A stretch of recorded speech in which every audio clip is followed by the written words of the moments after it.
بسم اللہ الرحمن الرحیم۔ السلام علیکم۔ جس سسرا میں مصر اپنے عروج پر تھا، انہی دنوں مصر کے شہر منصورہ اور اسکندریہ کے بالکل وسط میں ایک قدیم کاروباری بازار تھا۔ اس بازار کا نام بساک بازار تھا۔ یہ بازار کاروباری لحاظ سے بہت سے قبیلوں کے ساتھ جڑا ہوا تھا اور یہ بہت ہی قدیم ترین بازار تھا۔ وہ بازار سلطان نور الدین زنگی رحمۃ اللہ علیہ نے اپنے دور سلطنت کے دوران بنایا تھا، اور وہ بازار مصر کی تجارت میں کافی مددگار ثابت ہوا تھا۔ اور اب سلطان صلاح الدین ایوبی رحمۃ اللہ علیہ کا دور سلطنت تھا، اور وہ بازار دن دگنی رات چگنی ترقی کرتا ہوا چل رہا تھا۔ اس بازار میں نہ صرف مصر کے بلکہ فلسطین، شام اور دور دور کے ممالک سے لوگ تجارت کرنے کے لیے آتے تھے، کیونکہ وہ بازار ایک ایسے مقام پر بنایا گیا تھا جس کو چاروں طرف سے آنے والے راستے لگتے تھے۔ اسی بازار کے اندر ایک موچی رہتا تھا جس کی ایک دکان تھی۔ وہ دکان اس نے کرائے پر لی ہوئی تھی، اور اس دکان کا مالک ایک موچی تھا، اور اب وہ بہت بوڑھا ہو چکا تھا، اور اس موچی کی خواہش تھی کہ میں یہ دکان آگے صرف کسی اور موچی کو ہی کرائے پر دوں گا، کیونکہ میں نے اس دکان سے بہت اچھا کمایا اور اللہ نے اس دکان میں بہت برکت ڈالی، لہٰذا میری خواہش ہے کہ میں اس دکان کو صرف ایک موچی کو ہی کرائے پر دوں گا۔ اور اسی وجہ سے وہ دکان ایک اہم جگہ پر ہونے کے باوجود ایک موچی ہی چلاتا تھا، اور وہ موچی بھی کوئی عام موچی نہیں تھا بلکہ مصر کا ماہر ترین اور کاریگر موچی تھا۔ وہ ایسے ایسے جوتے تیار کرتا کہ رینالڈ بادشاہ کو بھی اس موچی کے بنائے گئے جوتے متاثر کر دیتے، حتیٰ کہ اس موچی کے بنائے گئے جوتے بڑے بڑے سلطنتوں کے بادشاہوں میں باہر لوگوں کو تحائف میں دینے کے لیے بھیجے جاتے۔ اور موچی اس وجہ سے بھی بہت مشہور تھا کہ بڑے بڑے ذمہ دار، تاجر اور بادشاہوں کی ملکاؤں کے جوتے، اور حتیٰ کہ سلطان صلاح الدین ایوبی رحمۃ اللہ علیہ کے اور ان کی زوجہ اسم الدین خاتون کے جوتے بھی وہ موچی ہی تیار کرتا تھا۔ سلطان کی بیوی اسم الدین خاتون اس موچی کے بنائے گئے جوتوں کی بہت تعریف کیا کرتے تھے، کیونکہ وہ پیروں میں پہننے پر بڑے آرام دہ اور دکھنے میں انتہائی شاندار محسوس ہوتے تھے۔ وقت گزرتا رہا اور وہ موچی اپنے ہنر کی وجہ سے پورے مصر، فلسطین اور شام بلکہ بڑے بڑے ملکوں میں مشہور ہو گیا تھا۔ اس موچی کا نام قاضی عالم دین تھا۔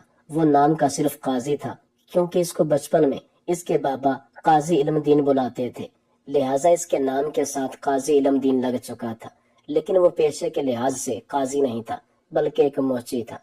ایک دفعہ سلطان صلاح الدین ایوبی رحمۃ اللہ علیہ دربار میں بیٹھے ہوئے تھے، اور وہ موچی اپنے ہاتھ میں تھیلا پکڑے سلطان صلاح الدین ایوبی رحمۃ اللہ علیہ کے سامنے حاضر ہوا۔ سلطان صلاح الدین ایوبی رحمۃ اللہ علیہ اس موچی کو اچھی طرح جانتے تھے، کیونکہ سلطان صلاح الدین ایوبی رحمۃ اللہ علیہ اس کے ہاتھوں کے بنے جوتے پہنتے تھے۔ جب سلطان صلاح الدین ایوبی رحمۃ اللہ علیہ نے اس کے ہاتھ میں ایک قیمتی تھیلا دیکھا اور اس موچی کو اپنے سامنے دیکھا تو سلطان صلاح الدین ایوبی رحمۃ اللہ علیہ سمجھے کہ شاید قاضی علم الدین موچی میرے لیے جوتے تحائف میں لے کر آیا ہے۔ سلطان نے کہا، قاضی علم الدین، اس بار تو میرے لیے کیا لے کر آئے ہو؟ اس بار بھی میرے لیے کوئی اچھے سے جوتے بنا کر لائے ہو؟ کیونکہ موسم بدل رہا ہے۔ تو علم الدین موچی نے خاموش کھڑے ہوئے اپنا چہرہ نیچے لٹکایا۔ سلطان صلاح الدین ایوبی رحمۃ اللہ علیہ سمجھ چکے تھے کہ ضرور قاضی علم الدین کسی مشکل میں ہے، کیونکہ اس کا چہرہ مرجھایا ہوا تھا، ماتھے پر شکن پڑے ہوئے تھے اور آنکھیں انتہائی افسردہ تھیں۔ سلطان نے پوچھا، بتاؤ قاضی صاحب، اس تھیلے میں کیا ہے اور تم اتنے پریشان کیوں نظر آ رہے ہو؟ اس نے کہا، سلطان معظم، آج صبح میں نے دکان کھولی اور دکان کھولتے ہوئے میرے پاس کافی ہجوم بڑھ گیا۔ میں نے اپنا کام شروع کر دیا۔ تھوڑی دیر گزری کہ میرے پاس ایک بوڑھا بزرگ آیا۔ وہ اپنے گدھے پر سوار تھا۔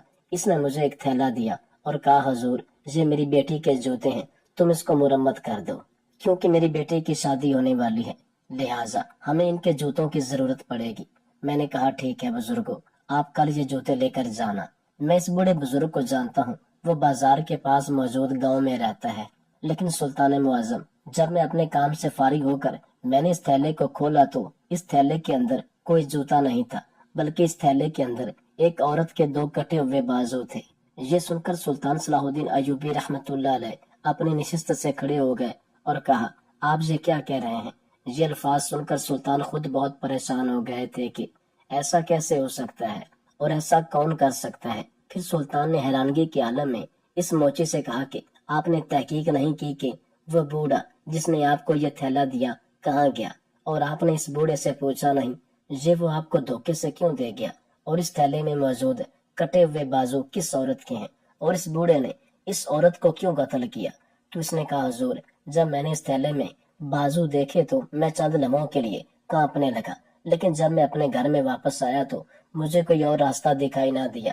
میں بہت زیادہ بے چینی کا شکار ہو گیا تھا، حتیٰ کہ میرے جسم سے پسینے کی نالیاں بہ رہی تھیں، میرے دل کی دھڑکن تیز ہو گئی تھی، اور میں اس قدر پریشان ہو گیا کہ میں آپ کو الفاظ میں بیان نہیں کر سکتا۔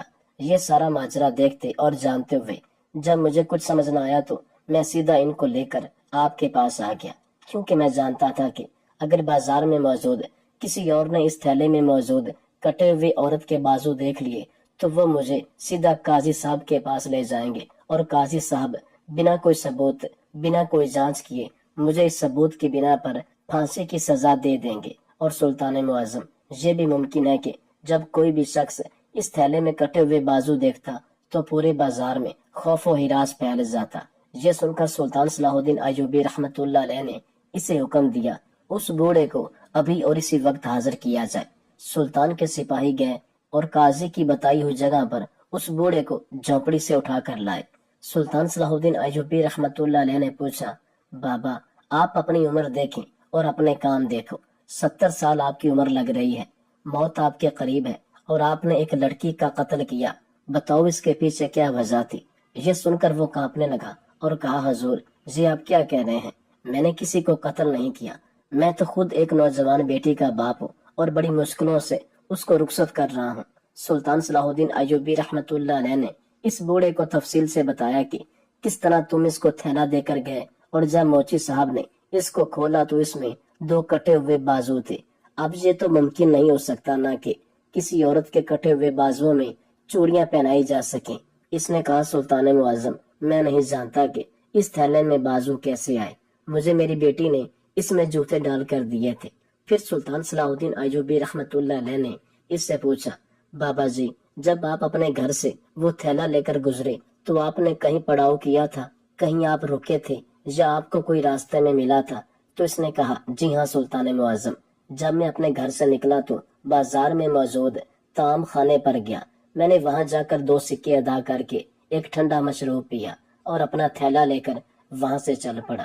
لیکن جب میں وہاں طعام خانے سے اٹھنے لگا تو میرے ساتھ والی نشست پر ایک اور آدمی بیٹھا ہوا تھا اور اس کے پاس بھی وہی تھیلا تھا، اور اسی طرح اس بوڑھے کو یاد آیا، حضور ہو سکتا ہے کہ میرا تھیلا اس نے مجھ سے بدل دیا ہو۔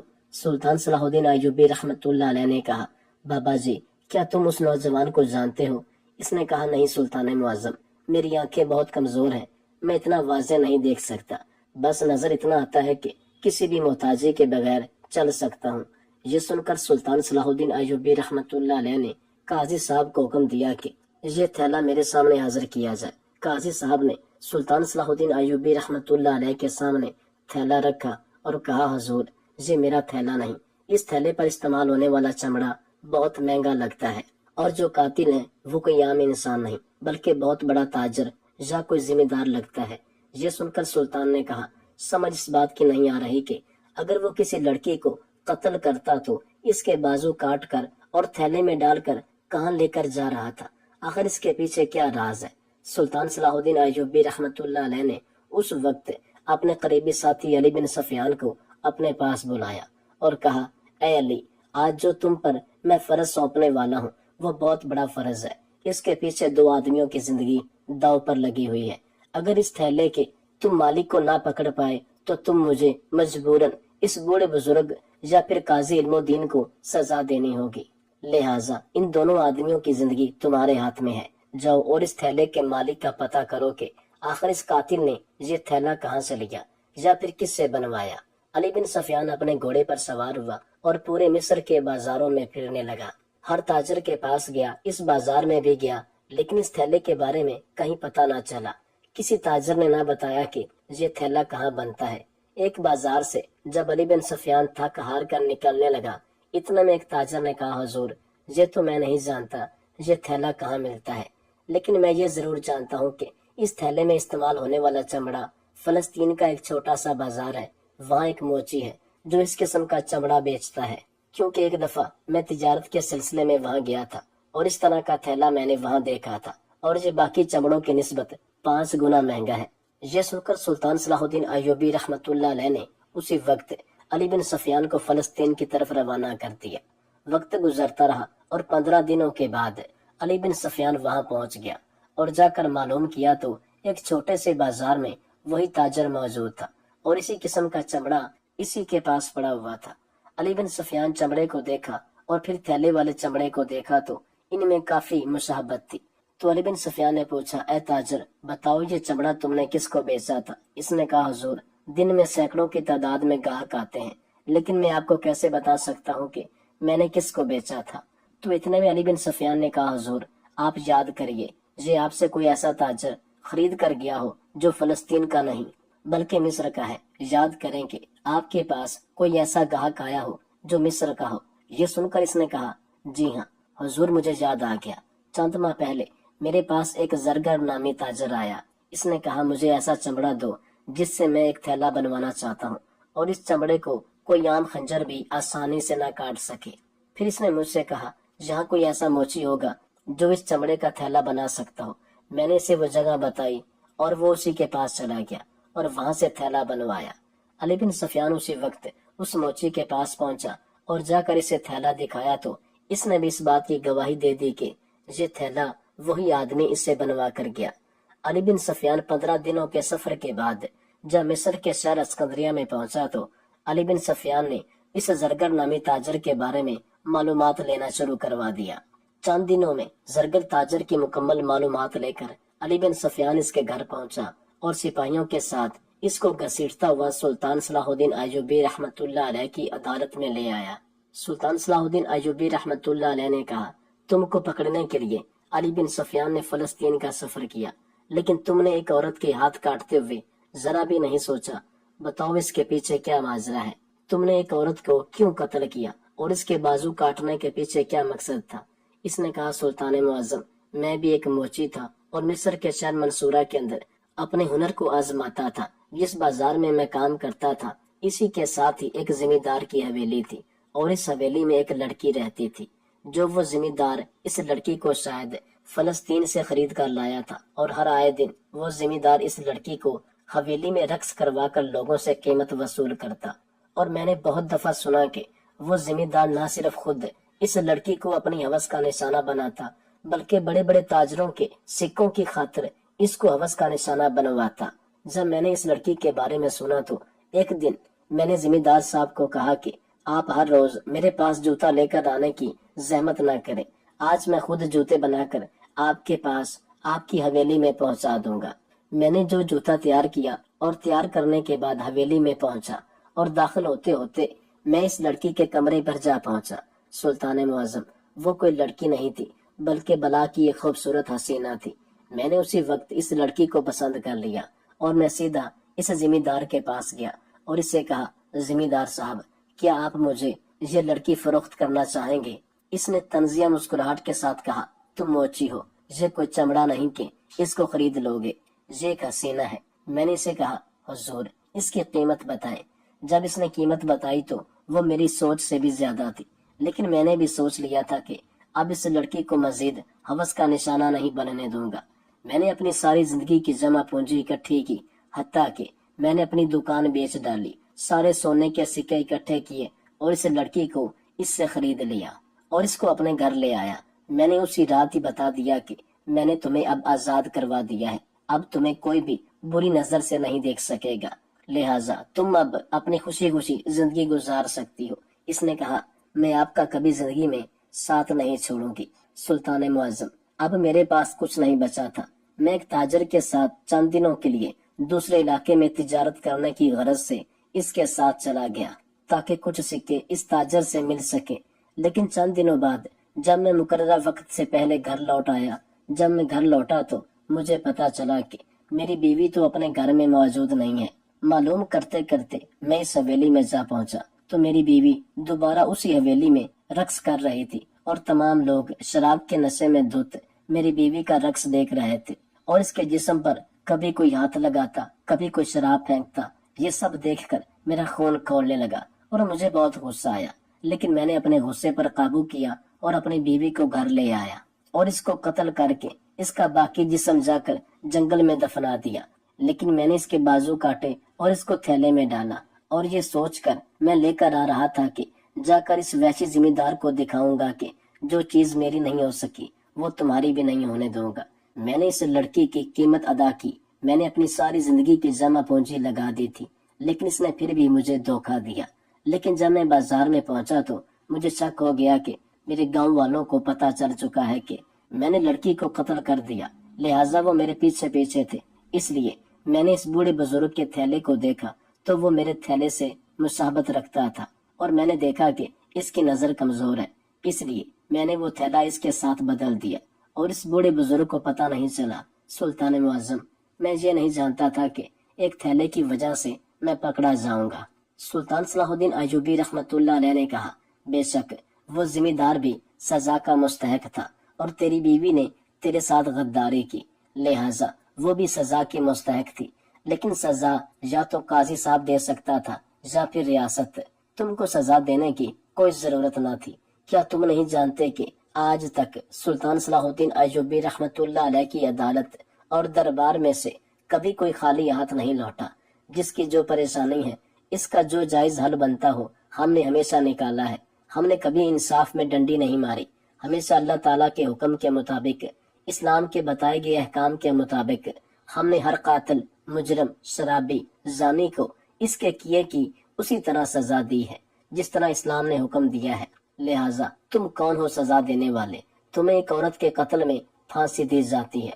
اور اس کے بعد سلطان صلاح الدین ایوبی رحمۃ اللہ علیہ نے اسی وقت اپنے سپاہیوں کو بھیج کر اس ذمہ دار کو اٹھوا لیا، اور اس کو بھی نامحرم عورتوں کے جسم کے ساتھ کھیلنے کی وجہ سے سنگسار کرنے کا حکم دے دیا۔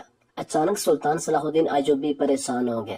ان کے وزیروں اور قاضی علم الدین نے ان سے اس قدر پریشان ہونے کی وجہ پوچھی تو سلطان نے کہا کہ میرے پاس الفاظ نہیں، لیکن یہ اللہ کی قدرت ہے یا کوئی اور بات مجھے سمجھ نہیں آتی۔ قاضی علم الدین نے پوچھا تو سلطان صلاح الدین ایوبی نے کہا کہ میں نے تقریباً 1 ماہ پہلے ایک عجیب خواب دیکھا۔ کیا دیکھتا ہوں کہ شاہی پوشاک پہنے ایک موچی میرے محل آتا ہے، اور میں اسے اپنی بیوی کے لیے اعلیٰ چمڑے کے جوتے تیار کرنے کا کہتا ہوں۔ شاہی پوشاک میں ملبوس موچی کہتا ہے کہ کل میں بہترین جوتے بنا کر ملکہ کے لیے لے آؤں گا۔ یہ موچی جانے لگا تو میں نے اس سے کہا کہ رکو، تمہیں میں ملکہ کے پاؤں کا سائز تو بتا دوں۔ تو اس نے کہا کوئی ضرورت نہیں، جوتا بالکل پورا آئے گا۔ اس موچی کی یہ بات سن کر میں خواب کے اندر ہی بڑا حیران ہوا، حتیٰ کہ خواب میں ہی دوسرا دن ہوا، اور جب یہ موچی میرے سامنے ایک سونے جوہرات کا تھیلا ہاتھ میں لیے حاضر ہوا، اور مجھے کہا کہ یہ لیجئے تھیلا، اس میں ملکہ کے قیمتی جوتے ہیں۔ جیسے ہی میں نے تھیلا کھولا تو میں آگ بگولا ہو گیا، اور میں نے اپنی تلوار اتار کر اسے شاہی پوشاک پہنے موچی کی گردن دھڑ سے جدا کر دی۔ اسی خوف میں اچانک میری آنکھ کھل گئی، لیکن میں اس وقت اس خواب کی حقیقت کو نہیں سمجھ سکا، اور جتنے دن یہ سارا ماجرا ہوتا رہا میں ہر روز اس خواب سے گزرتا، اور میں حقیقت سمجھنے میں ناآشنا رہا۔ لیکن اللہ تعالیٰ کے ہر کام میں، ہر فعل میں کوئی نہ کوئی حکمت ضرور پوشیدہ ہے۔ اللہ تعالیٰ نے اس کائنات میں کوئی چیز بے وجہ نہیں بنائی، اور میں سمجھ چکا ہوں کہ اس دن مجھے یہ خواب آنا بے وجہ نہیں تھا۔ سلطان کے یہ الفاظ سن کر تمام وزیر و مشیر اور حتیٰ کہ قاضی علم الدین بھی دنگ رہ گیا۔ اس میں کوئی شک نہیں کہ سلطان ایک بہت ہی دور اندیش، عقل مند اور ذہین و فطین سلطان تھا، جو اللہ تعالیٰ کی دی گئی غیر معمولی صلاحیتوں سے اپنی مثال آپ تھے۔ سلطان صلاح الدین ایوبی رحمۃ اللہ علیہ نے ایک تھیلے کی مدد سے قاتل کو پکڑ لیا، اور اس کے بعد سلطان صلاح الدین ایوبی رحمۃ اللہ علیہ نے اس بوڑھے بزرگ کی بیٹی کی رخصتی کا سارا خرچہ خزانے کی طرف سے ادا کر لیا۔ اور اس قاتل کے دل میں منافقت کی وجہ سے، کیونکہ وہ اس بوڑھے بزرگ کو اپنا گناہ تھوپنا چاہتا تھا، اور اس قاتل کی وجہ سے سلطان صلاح الدین ایوبی رحمۃ اللہ علیہ نے اس بوڑھے کی اتنے بڑے بوجھ کو اپنے ذمہ لے لیا، اور اس کی بیٹی کو رخصت کروا دیا، اور قاضی علم الدین کو اس کی عقل مندی کی وجہ سے بھی انعام و کرام سے نواز کر اپنے گھر کی طرف رخصت کر دیا۔ اس واقعہ سے یہ ثابت ہوتا ہے کہ زندگی میں کبھی بھی آپ کے ساتھ کوئی زیادتی کرتا ہے، آپ کے جان مال کو کسی بھی طرح سے نقصان پہنچاتا ہے، تو کبھی بھی اپنی من مرضی نہیں کرنی چاہیے، بلکہ ریاست اور اداروں کو اپنی پریشانی، اپنی مصیبت سے آگاہ کرنا چاہیے کہ میرے ساتھ فلاں نے زیادتی کی ہے، کیونکہ اگر آپ خود اپنے ساتھ کیے گئے ظلم یا زیادتی کا بدلہ لیں گے تو آپ بھی مجرم ٹھہریں گے۔ اس میں کوئی دو رائے نہیں کہ جس سلطنت میں قاضی ایماندار ہو، انصاف کا بول بالا ہو، وہ معاشرہ، وہ ملک و قوم امن کا گہوارہ بن جاتی ہے، اور ترقی کی پہلی منزل، ترقی کے سفر کی پہلی سیڑھی امن ہی ہے۔